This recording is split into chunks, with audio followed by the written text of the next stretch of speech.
Well, hello. My name is Jimena Perry, and I welcome you to the second semester of the Explorers during this year. Today, I'm very happy to have a very dear to my heart guest because she studies at the same university I got my PhD at, the University of Texas at Austin.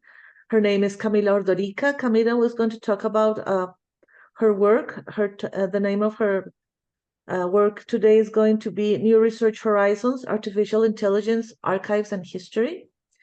Camila Ordorica studied her BA in history at Universidad Iberoamericana in Mexico City and coursed an MA in gender studies with distinction from the Central European University in Budapest, Hungary. She's currently a doctoral candidate in the history program at the University of Texas at Austin, where she is also a ConTex Doctoral Fellow. Her doctoral research focuses on archival history and practice, and she's writing on the history of the formation of Mexico's National Archive from 1790 to 1876. The National Archive in Mexico is a privileged window to understand how the reorganization of the nation-state affected and was affected by which paperwork it preserved, created, and archived or not. In addition, Camila is actively engaged in the circulation of her MA research on a conceptual history of femicide, feminicidio, with both academic and non-academic readerships. Camila, thank you very much for being here and for accepting our invitation. The floor is all yours. Thank you, Jimena, and thank you for everybody who's here. I'm very excited about this. So the way that this is going to work is just a heads up. I'm going to do a brief presentation on my work, and then we're going to go to the workshop on these digital tools. So I'm going to share my screen if that's all right, so that I can begin. Can everybody see it? You should be able to see it. Okay, cool. So yeah, so I titled this New Research Horizons, Artificial Intelligence, Archives, and History. So again, the presentation structure. I'm going to talk about what it is that archival history is. I'm going to give a brief introduction to digital scholarship in the humanities. We're going to go through both Google Dictation and Transcribus as two AI-powered tools for research on primary sources. And then I'm going to give the small workshop. So it doesn't really matter if you don't have the platform right now downloaded, Transcribus that is, because this will be recorded and you will be able to access it in a further moment. So, okay, so I want to begin by giving a bit of a briefing on what it is that archival history is. So archival history is a new historiographical method that began in the 1990s with the development of like critical archival thinking, which was, like the Derrida and Foucault and like the 1970s philosophers started thinking about archives. In the 1990s, it kind of got consolidated into this idea about into thinking more theoretically about archives, and that started trickling down to the humanities and the social sciences, which is now why 30 years later today, we have this entire thing called the archival turn, right? So in this turn, archives are viewed not only as repositories of information, but also as passive repositories of information, but also as spaces that are active in the way that they engage and practice history, and in how they are open to the redefinition and critical appraisal of history. So more recently, the way that this archival turn has taken space in historical work has been through archival history, right? So nowadays we have a growing but still quite small body of work that studies archives themselves as an institution with history, not only as institutions that serve the purpose of history to write about other types of work.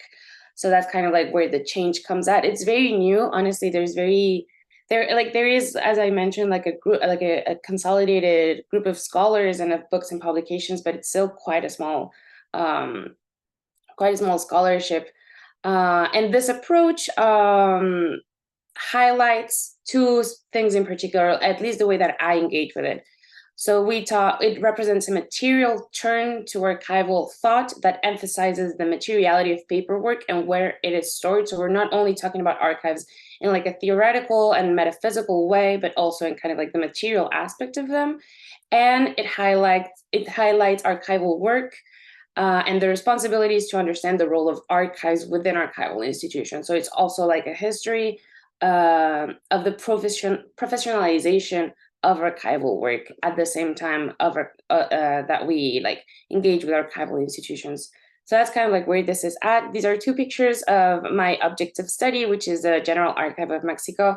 This is during the 20th century, which is not what I do, but I think they're pretty nice. So this is just heads up. This is a panoramic view, and no, what's it called? Like eagle eye view of Mexico's AGN. So as you can see, this is a panoptical prison of the 19th century, actually of the early 20th century. It was founded in 1900, actually, by Porfirio Diaz. And it was originally a panoptical prison. And these are the cells of the inmates, and where they, like political prisoners, homosexual, artists, communists were held, and anybody who was against the regime, both the Porfiriato and the PRI later in the 20th century. And now this is where the AGN is housed. So this year, actually last month on the 23rd of August, we celebrated the bicentennial of the formation of the AGN. It was founded as a national institution in 1823.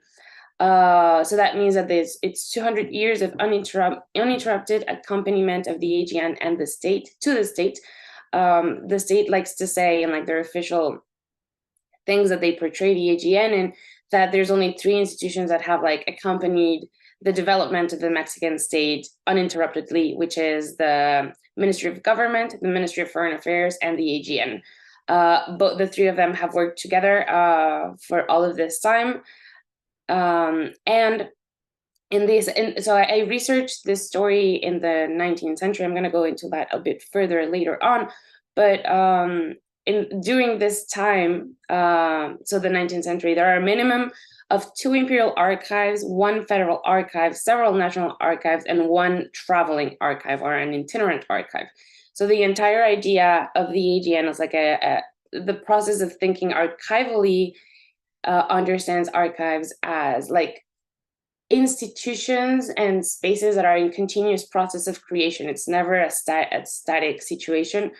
And this story is very convoluted. There's a bunch of different stuff going on. Of course, as we study the institution that kind of like holds and guards what is supposedly, at least in theory, the memory of the nation, the entire history of Mexico during the 19th century or during the 20th century, kind of like gets into it, right? So we have like the North American intervention, we have the French intervention, and that also has like different consequences for the archives and for like how documentation is viewed and for patrimony and heritage. There's a bunch of different stuff that I'm trying to like bring into the story.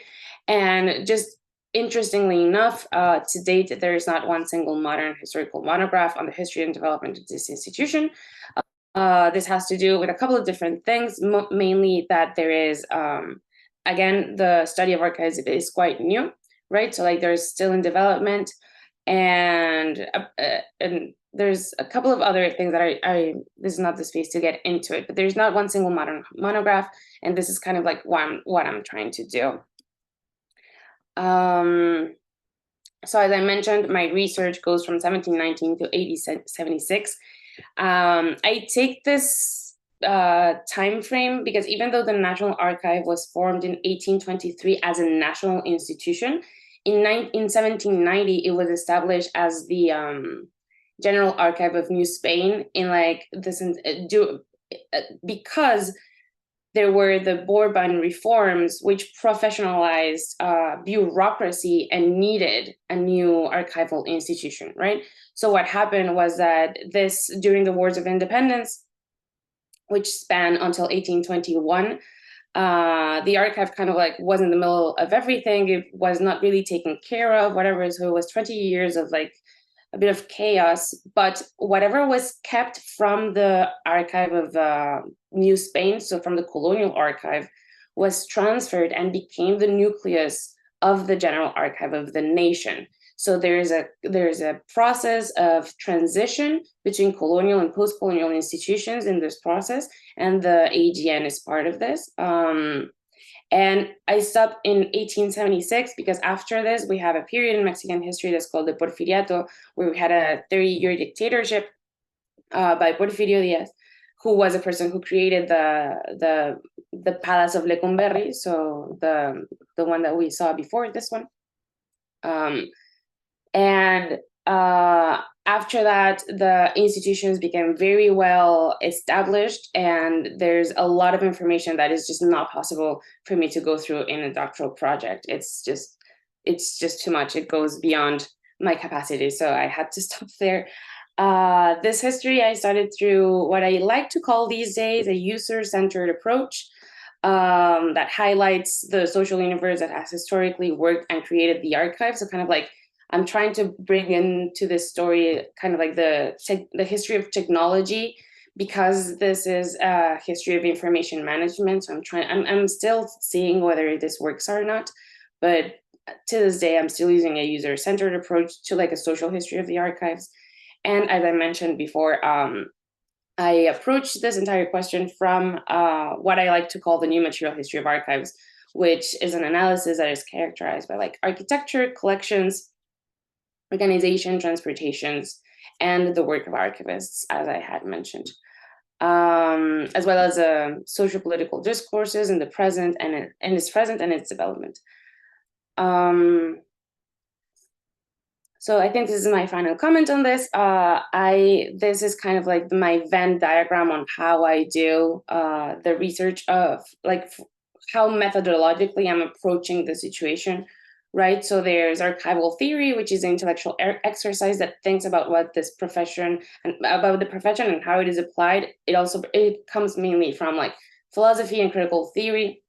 Then we have like archival practice, which is the application of theory and method to extend this knowledge, right? So this is the work of archivists who are creating the collections of historical materials and who are appraising what historical materials are worth of archiving. And then we have archival history, which is the entire thing that I told you at the beginning. And kind of like my research stands in the middle of this, right? So I'm trying to bring together all of these pieces to have an archival history that acknowledges and considers as paramount not only the work of archivists, but also the intellectual production created by archivists. So kind of like my big historiographical перевести это на... Yeah. So my big historiographical what's it called? Approach to this is that I am also bringing in another methodology, which is archival work, right? And the work of archivists, to kind of like make it comprehensive. So having said all of this, so this is kind of like where I'm coming from, right? So I've been wondering and have been taking courses and like training into how to implement our artificial intelligence to the humanities in particular, but then in my case, it's going to be to archival history, right? And why? So this is like another little picture of the AGN, but this was during the late 19th century in the space that is no longer the AGN, but you can see like the researcher here and like all the little books and documents, which I think is very cute. So there's two things to kind of like consider here in terms of like what we are talking about. So there's digital scholarship, and then there's artificial intelligence. So digital scholarship is a use of digital methods in research as well as publications that seeks to achieve scholarly results. The goal of its application lies in the possibility of harnessing the power and flexibility of digital tools to reimagine and expand our ideas of research and knowledge production, right? So this is kind of like the whole situation of digital humanities. But then there's like this new variant of digital humanities, which is artificial intelligence, which is something that has been kind of like going around quite a bit lately because of new developments. And just so that we're all clear, AI is the science and engineering of making intelligent machines, especially intelligent computer programs. AI makes it possible for machines to learn from experience and adjust to new inputs and perform new human-like skills. So these are kind of like the two concepts that we are going to look at in our kind of like approach to digital scholarship by using AI. So AI is kind of like part of the digital scholarship portfolio. And then there's two main ideas that I like very much, and that they kind of like go back to the way that I was taught this entire thing, which is that sometimes digital scholarship or AI may seem kind of like unapproachable or difficult, or like, how do you go to these things? They probably cost a lot of money, and they probably are closed unless you have institutional access, which is something that we all kind of worry about when we're not necessarily within an institutional parameter. But fortunately, the tools, at least that I'm going to show you today, but most of the digital humanities tools are open access, which means that they are freely distributed online and don't charge or have any other barriers. And they're also crowdfunded. So that means that they use alternative financing and practice. So they raise money through people who use them or through the internet. So most of the tools that you're going to encounter in the digital scholarship world for humanities, eventually they do have a barrier to the fact that there's some functions that you need to kind of like buy and apply to with money. However, they're always very cheap, and their only purpose is to kind of like keep going the program, right? To just like keep it running. So these are mostly the tools that I work with, which I think it's also very nice, and I like very much that there's this component to them, that they're open and that you do not need institutional access to get around in them, which I think is very important. Anyway, so this was kind of like faster than I thought, but we're gonna go into the workshop. So this is just something, again, I'm gonna try to go through it kind of like as slowly and easily as possible. It's not very complicated, but this is just like a step-by-step way of how you need to approach both of these tools that I'm going to show you in the first approach. And then through that, I just want everybody to know that this is kind of like a process in which you need like a lot of practice, right? So I've been working with this for a while, so I kind of know the ins and outs, but because I work with it so much, and it's also something that I'm not an expert in, right? Like this is, I've been working my way through it, but I'm no expert. So, okay. So there's two things that I want to say about, there's two things that we're going to look into. The first is Google Voice dictation. So it's really interesting because Google Docs, you may know it or not, has the option for voice dictation, which is powered by artificial intelligence. So it has different pockets of information created by word databases, through which you can talk to it, and it's going to transcribe whatever it is you're saying. Why is it that I'm saying this? Most of the work that at least I do and that many historians work with, we need to transcribe materials, which most of the time are not necessarily like written in like text or like typed, which are actually handwritten, and it takes a bunch of time for us to like go through them. And this saves a bunch of time because you don't have to be typing, you can just like be reading the text and then put it in the system, right? So the way that this works is that, and this is in Spanish, I'm sorry, but this is my interface. So in the section where it says tools, you go to dictado por voz or voice dictation, and you click there. And what's going to happen is that it's going to bring you to, there's an entire database of different ways of speaking, of accents and also of languages. So for example, in Spanish, which is my main language, we have like all of these different variants. So what happens is that Google The database that works with, that Google Docs has to power this, actually understands different accents. So that makes it easier for you to be able to talk in your language and for it to understand you. So you just click on it, and like a little microphone is gonna pop off. You just have to click on it, start talking, and it's gonna transcribe the entire thing that it is that you're speaking.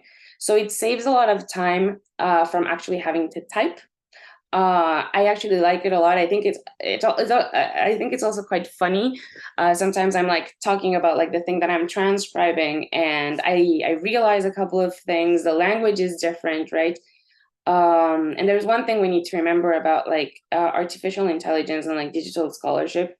All of the things always have a component, like whatever tool that you use will always have a component of you having to clean it up. So none of the things that you're going to be using, especially not transcript, which we're going to go into a minute, none of it is going to be perfect in its beginning. You're going to have to actually spend a bunch of time cleaning up whatever it is that it's doing, because you're trying to teach the computer or the program what it is that you want it to learn, right? And most of the time it's going to have mistakes. The objective is also for it to like not have as many mistakes, but you need to do the entire like kind of like small like work to get to there. So this is kind of like where we're gonna spend a bit of time. This is Transcribus. This is a platform. So this is an AI-powered platform for text recognition, transcription and searching of historical documents from any place, any time, and any language. So what's really interesting about Transcribus is that, for example, like I do like archival history of 19th century Mexico, right? And that's like my own thing. And I do like 19th century handwritten text that is in Spanish, and I'm trying to teach it to learn that calligraphy. However, that is not the only thing that you can teach it. Whatever it is that you teach Transcribus is going to develop a language through which you will be able to transcribe your own work. So the objective of this platform is for you to teach it whatever language or handwritten text it is that you're working with. And then it's eventually going to learn it, and you're going to have to just run the software for it to transcribe for you. So this is fantastic because it saves up hundreds of hours, I want to say, on actual transcribing, because you only have to do, it is kind of said that you need 40 to 60 pages of transcription injected to Transcribus for it to kind of like develop a language, right? A text recognition language. However, if you only insert to it like 40 to 60 pages, the percentage of mistakes that the program can do can be higher, and kind of like what you really want to accomplish is for it to be 1 or lower than 1. So you don't have to spend like that much time cleaning it up. So in order for you to do that, you need to kind of like insert to the program, I would say 90 to like 100 and 120 pages of transcription. Which sounds like a lot, but whoever does like kind of like transcribing, we know that it's really not that much, because we end up having to transcribe like thousands of pages. So for us to have this software nowadays, I think it's great. So I'm gonna stop sharing the screen for this, like for my presentation. I'm gonna start sharing it for the platform and a couple of other things that I want to show you guys. So just give me a second while I do this. Okay.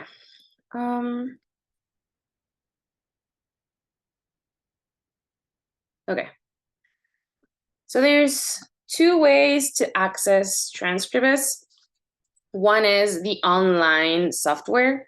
So this is a page. You can sign in, and you can like go around. There's a bunch of different resources that they have, where you have the team that developed Transcribus has how-to guides, getting started, FAQs, videos, and glossary. And so this is mostly, they do give out training. I think you have to pay for like actual training, but there's a bunch of different stuff that you can access in order to know how it is that this works, right? And it's really, it seems like a lot at first. When I first started using this, I was very overwhelmed, and I thought that I was not going to be able to actually work with this. But in the end, it ended up not being like as difficult as I thought it was. You just need, as I said, to practice a lot. And this is kind of like, so once you have you sign in, you know, and like you have your entire data, like your entire thing set up, this is kind of like what the app looks like, right? So there's two different, this is how the red co-op program works. So this is who developed it, and like you have all of this information. And then there's like the online app, which are two different things. And this is kind of like how that looks like here. I'm showing this to you because sometimes it's hard to download the system. So it took me a while to actually be able to like download the entire thing on my computer because I have a Mac. I'm going to talk about that in a bit. But you do have the option of doing this online. So this is kind of like, right now I'm just showing you how it looks like, and then I'm going to go into how it actually works. So don't worry. This is kind of like how the interface looks. You can see like this thing that popped up in green is the space of that I wanted the machine to actually read. Like I don't want it to learn these parts that are part of the picture, but that I'm not interested in. And the blue lines here are the lines, the baselines that I want the system to understand that this is text. This is text, and I wanted to learn it, right? So this has already been transcribed, as you see, and like this line goes to this. So this is kind of like how the online platform works. Not works, but looks. And now I'm going to show you so the entire process and the system, right? So give me a second. I'm going to open it real fast. Okay. So for transcribers, you need to download Java, and you also need, you can do it in your Mac. If you have a Mac, it's going to be a bit more complicated because the program will not like pop up normally. Like this entire file of different things will come up, and you just have to open it like this, and it's going to like start the program in this particular way. And then this is the platform, right? I hope, yes, you guys can see it. Okay.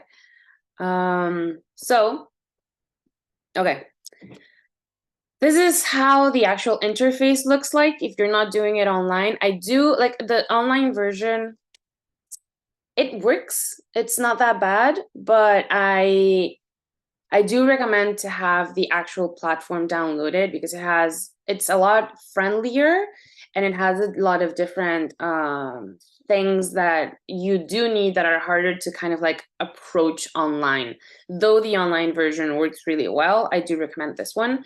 So again, you can log in to the same account that you created for downloading the program, right? And whatever it is, it's interesting, whatever it is that you have in this interface, you're going to have it in the online database as well. So it's the same account, which is, it's really helpful.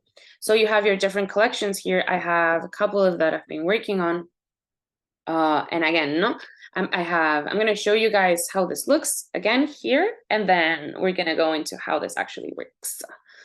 So it takes a minute for it to charge normally because it has to like, this is the same page that I showed you guys before. As you can see, it looks different than the other one. It has the same thing, right? Like it has my green text for it to understand that this is kind of like what I wanted to read. Then we have here on top the different, because this is a file that has 6 pages, right? So we have different files that I've been transcribing. This is kind of like whatever the cost of like managing the archive in 1829. So I've been transcribing this, and this has been kind of, well, I like transcribing, so this has been really interesting, and I've been seeing really cool stuff.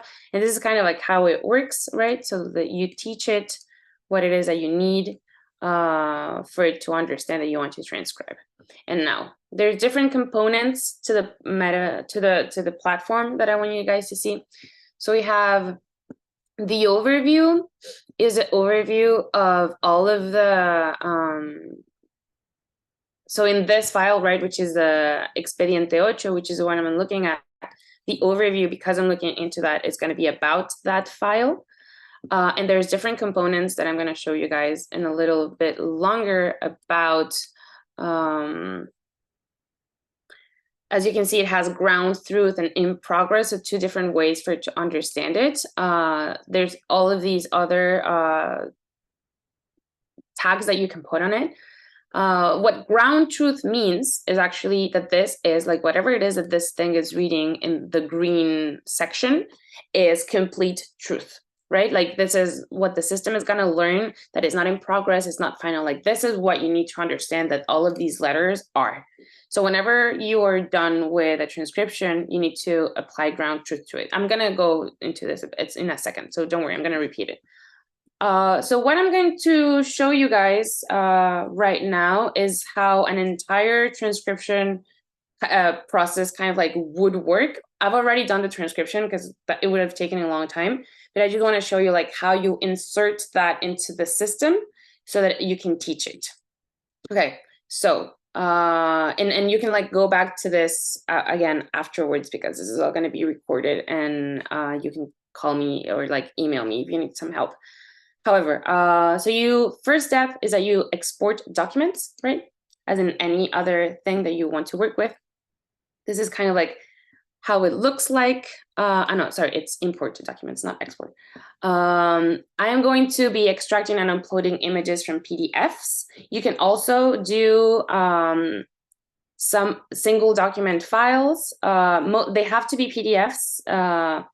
So that's something that you need to consider in case you are working with images that are not PDF. You need to convert them on the internet as well. I use I Love PDF, which is very useful. So here I'm gonna start looking for my documents, which are somewhere here. Okay. So I have my PDF here, these are my images. They're in Hake because I have an iPhone, and that's the way that they come up to these days. So I had to transfer them to JPG and then to PDF, which I did before doing the session today. So you upload it. It's going to start extracting it.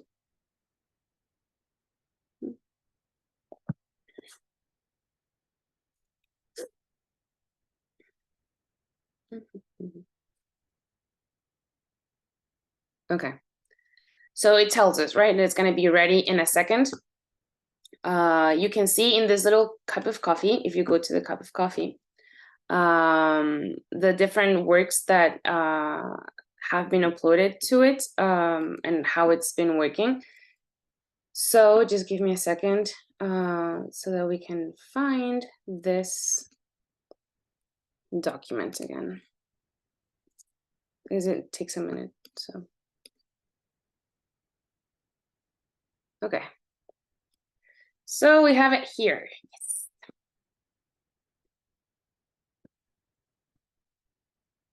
Okay, so this is the ones that you uploaded. It's going to pop up in your document and whatever collection it is that you have, and then you're going to have all of your different pages to it.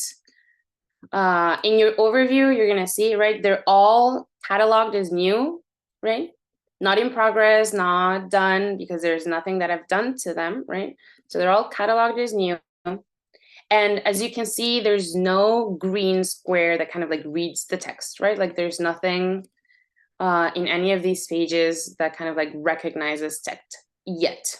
So what you have to do for this to kind of like start working is, first step, you need to go to layout. Is it layout? No, to tools, sorry. You need to go to tools. There's different tools here, and I want to stop here for a second because there's 2 different ways of, so there's a couple of things here. So there's model training, there's layout analysis, and then there's text recognition. The one that we're going to be doing right now, which is always the first step, is that you need to do the layout analysis. The layout analysis means that it's going to recognize where it is that there's text, right? So now I'm telling it to do all of the 7 pages of the document that I just imported to the system in the current edition, and it needs to find text regions and also find the lines, right? So I have clicked on both of them because I wanted to find the text regions and the lines, and I'm gonna run it. I'm gonna do that in a second.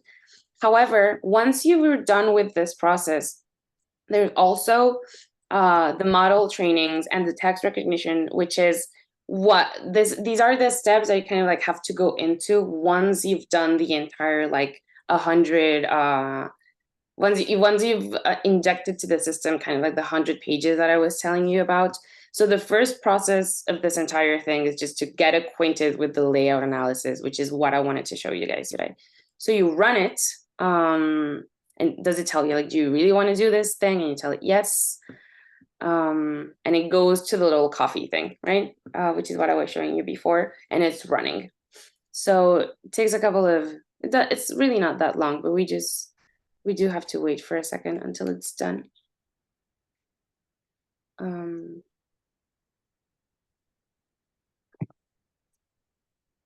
And while it's running, yeah.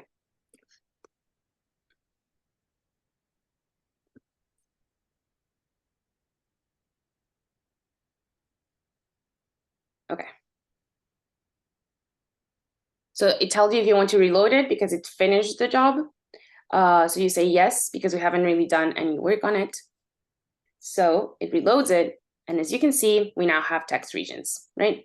So as I was saying before, a bunch of the work that you need to do with any of these tools is cleanup. And this is most of the job that we're going to be doing right now, and that I'm going to show you how to do. So as you can see, you can like zoom in and zoom out however it is that you want. It's very like user friendly in that way. We have here, as you can see, different, so these numbers 1/1, what they mean is that the first one is the region, the text region. So if we were to have another text region here, it would have another section that would have like 2/1, which is not the case here because it actually did a good job at this. And then the second one is the line, right? So this is recognizing that this here, which is in blue, as you can see, sorry.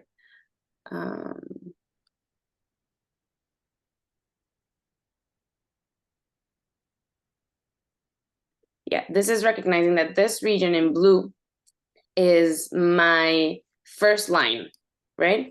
And this depends on however it is that you want to do it, but like what I was taught and what I normally do is that I go through each of the lines and like see what it is that it caught. Because sometimes, for example, it can catch these kinds of things that I'm really not interested, because this is like a handwritten thing that some archivist did in order to catalog it. So what you do is that you just delete it, right? And it disappears because I don't really want it.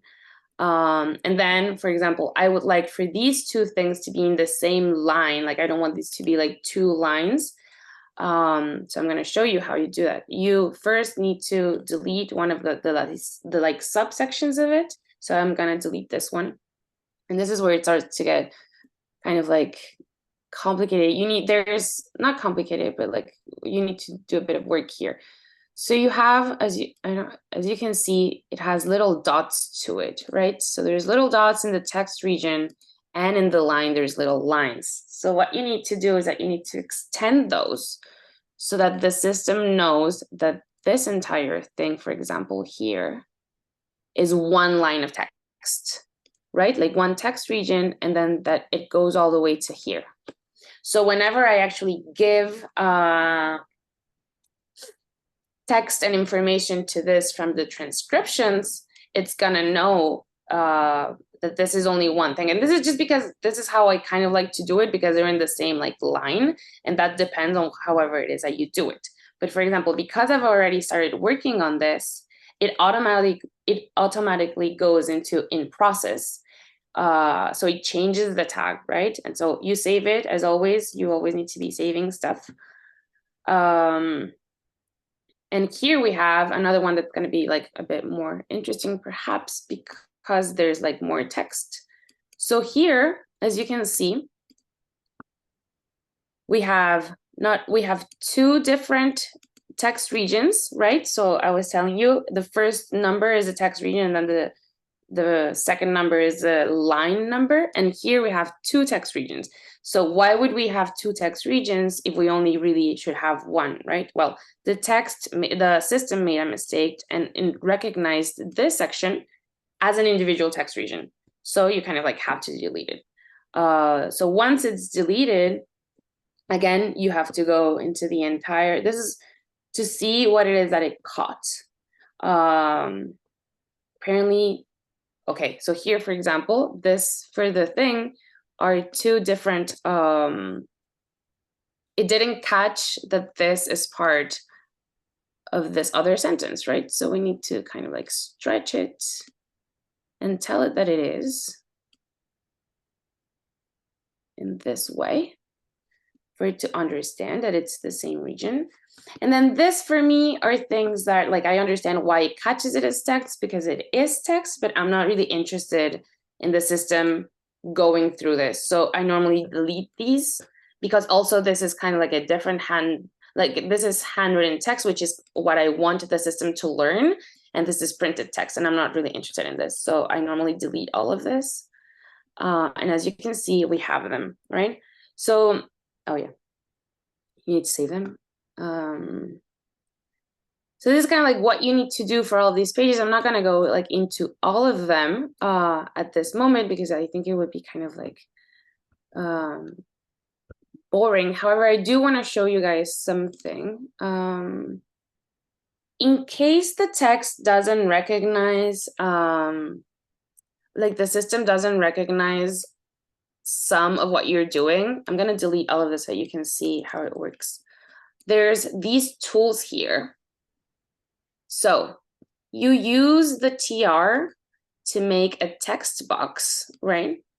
So now you have this entire recognition here. So if I don't have anything because I deleted all of it, TR is going to recognize that this is a text region and that the text region goes here. And okay, recognize the text region, but how do I make it recognize each line of text manually if the system didn't really go through it very well? So you have BL, which means baseline. So what you need to do is you kind of like go like click by click, telling it what it is that you're doing. And by the end of it, you need to double click and you have to create the line, right? So you tell it yes, and then we're back at this thing, right? We have our baseline and we have our text recognized. So in case something happens and the system doesn't recognize it very well, there are ways for you to use these tools here, which are these ones here, to like recognize it. I also wanted to show you guys, so the system here made a mistake. So this is good because that way we can like see how it works. It recognized, as you see, also the text from the, so I'm gonna, okay, so we have, this is a text that I'm using, right, like this, but it also recognized text from this side because it's like the part that is underneath the page that I copied, because these are pages that like I took the pictures, right? So you need to kind of like delete all of that thing so that it doesn't recognize things that you do not need. So, right, you delete the section, the text region should be fine now. Yeah. So this is kind of like how you need to like, you are the one who's gonna know like how it is that you want the system to know and to understand. And this is kind of like where you go in the first part of the layout situation, right? So you have your entire system here. And now I wanted to go, now the fun part comes, right? So we have here all of our little lines that tell us where it is that the system found information. As you can see, it's kind of, here it's kind of messy. It recognizes this one, so I'm going to delete it. And it also recognized this that I don't need to. Okay. Yes. So kind of like what I do is that I bring up my my Google Docs. Give me a second.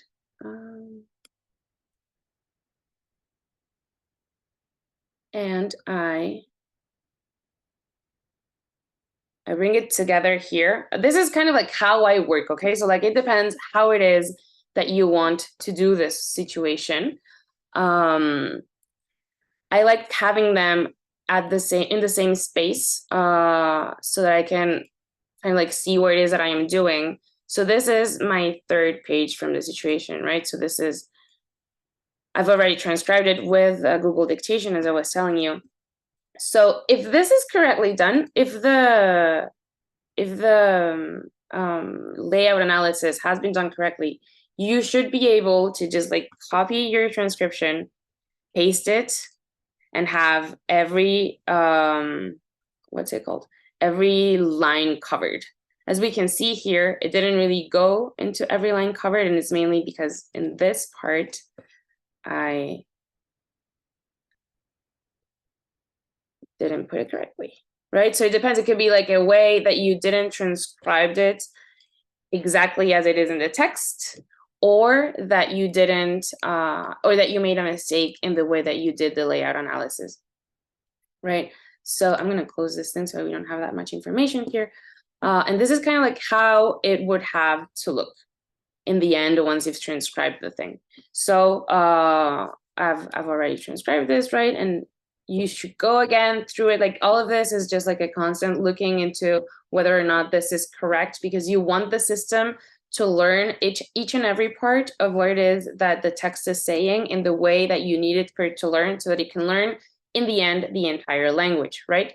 So when I was telling you in the beginning that you need like 120 pages for the system to learn, this is what I mean. You need not 7, but like 120 for it to learn the language, which is why you're gonna need to here to like go to ground truth, as I was telling you before. So this is not a work that is in progress. It is not done. It is not final. This is the ground truth of what the document says and the things that you needed to learn, right?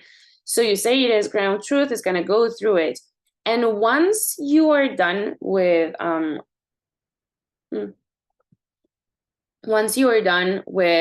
your entire situation here, that you've worked enough and that you have like your 120 pages, you're gonna be able to train your model, right?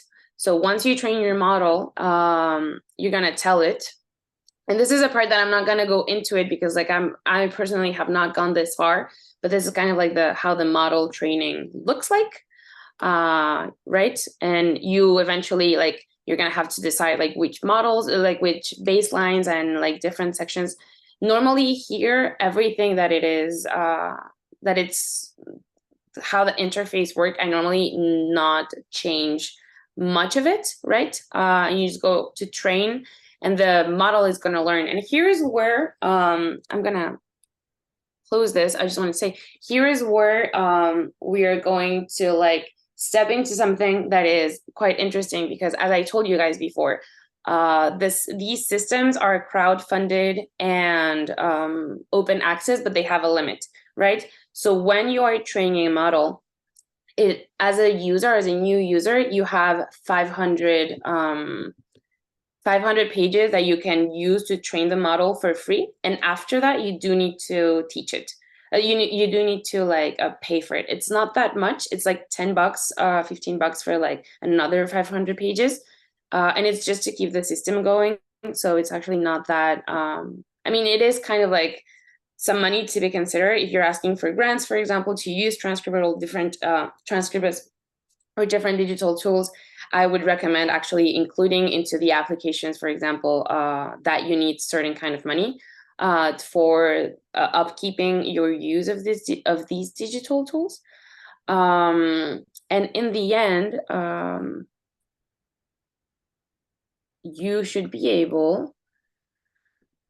So once we are back here, right, so you should be able to train your model. And then once you are, so the model training, what it means is that you're going to show it a language, right? You're not going to be the one transcribe it, but you're telling it that every one of the pages that you transcribed are the model that you need for it to learn, right? So you're going to eventually end up with a complete language. And once you have that, you're going to be able to tell the thing for it to recognize your texts, right? So you're just going to tell it, do this, right, with my current collection, and you're going to select your handwritten text recognition model, which I don't have at the moment because I have not finished this, but you can see here, which I think is very interesting, different types of models that have already been created, right? So we have German, we have Latin, we have Greek, we have Ottoman Turkish, we have Icelandic, Romanian, and these are just like some of the ones that you can access because they're open access, all of the different languages that other people have used are available to you. So if you're lucky enough, you may not even have to do the entire layout analysis, and you can just go into like recognizing your Chinese text, you know. It's going to tell you here what type of information it has, the learning curve of the HTR model, and has sometimes other comments. Yeah, this is late 19th century, early 20th century Ottoman Turkish periodicals, right? So like there you have it, the Slovenian here, and the people make the descriptions of it.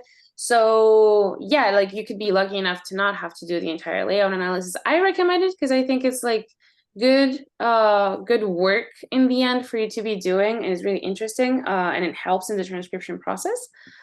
And by the end of the entire thing, you should be able to make transcribing like 1,000 times easier than it normally is, because it normally takes a lot of time. And that is kind of like how Transcribus works. That actually worked really well. I just wanted to say a couple of extra things just by closing here. Okay, so I just wanted to say here that kind of like, because these things are open access and crowdfunded, I think it is also our responsibility to share this knowledge, which is kind of like what I'm trying to do this today, to do here today. And this is kind of like what I was also taught by the person who taught me the digital scholarship knowledge that I have, which is Dr. Albert Palacios, and who works at the Benson Library Collection. And it is kind of like one of those things that it is important to be doing, because I think most times people do not approach these tools because they seem very inaccessible. And they might be if you don't know how to use them, but it doesn't really have to be the way that they work. So it's kind of like also our responsibility, I believe, as researchers and people who are in this world to share. So I just wanted to give like a bit of disclaimer to that. And these are other free resources that you can access. Most of them, again, they are sometimes like small workshops that you can take, but most of them have included within their own systems different FAQs and like guides to learn them. So you can do maps, you can do like different graphics, you can do pages, like websites, you know, like there's a lot of different WordPresses, tools that you can access, and there's quite a lot of pages online that tell you which tools exist. So if you're ever interested in one of these like lists, I can give it to you if you were to need it. And on that note, this is my email. If you have any questions, I'm happy to answer them. I know it's kind of like weird. I mean, weird in the sense that I gave you like a super small workshop on how to do something that I've been doing for a very long time, but all of the basics are there. So if you ever need to like go back to the video, which is being recorded, you can just do so, or contact the Transcribus team, or go into their resources that they have, or just contact me. I'll be happy to help you. And yeah, so this is kind of like how this has been going. Thank you, Jimena, for the opportunity. And yeah. Thank you, Camila, a lot for this very interesting presentation. I'm very happy that you taught us a little bit about it, and I'm very happy that you mentioned Albert. Yeah, that's a very good disclaimer. He, at the University of Austin at Texas, Albert manages like a big research on digital tools that it's worth taking a look, and it's online too. So if anybody's interested, you can also take a look there. I'm going to open the floor for questions. If you have any questions for Camila, any comments, any doubts, whatever, you can just open your mic and ask her, or if you want to write in the chat, and I also can read them. While people take some courage, I have questions that may be a little bit basic, Camila.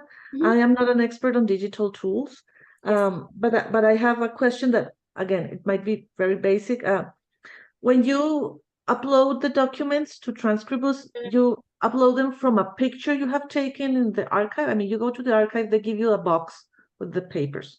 Then you take those pictures, and those pictures, you take them with your phone, and then you just upload them from your phone? Yes. So it's quite nice, because you would think that you would need like professionally digitized material for this to work, but you don't really need it. What you really need is, I use my iPad because they come up like actually larger in quality, so I don't use my phone. So a tablet is nice, but also if you do it with your phone, it's completely perfect. And then what you do is that you just like actually have to make them into like a PDF file, because it reads PDF files. And that's it. So like, it's also really nice because you don't need, not only is it like open access and crowdfunded and whatever, which are like ideals that I really like, but they're also quite easy to use as like an individual researcher who may or may not have any institutional like either management of the material that they're working with, right? So like professionally digitized material, or who's just like trying to do their own research, like as an independent researcher, or like you can just like go to the archive and do the entire thing. That actually is really nice. Yeah, that's actually very, very nice. And another question that I have, that's also like a basic question. When you have your transcription done, as you showed us, how do you export that? You exported that to like a PDF, to a Google Doc, to where? Like where the When transcription. Oh, yes. And then Oh, yeah. What do you do with that? Yes, I forgot. Thank you for saying that. So once you're in the system here, again, we're back in the system.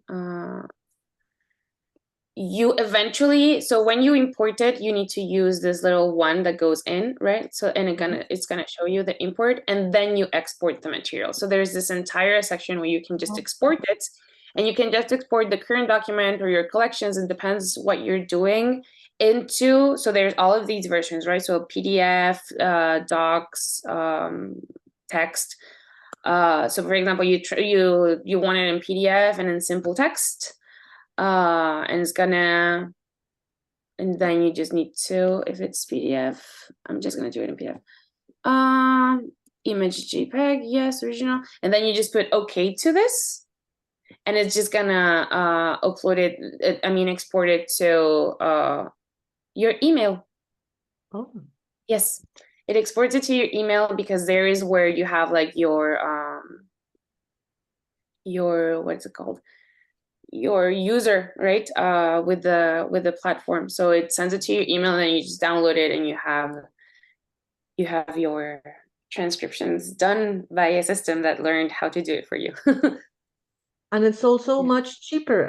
I am, well, older than you, so in my day we have to pay someone to do all the transcription, and that was also a cost we had to add to the budget of the project. So I think this is great, Camila. Thank you very much. It was very, for me, it has been like enlightening. I don't know if anybody has any question, any comment.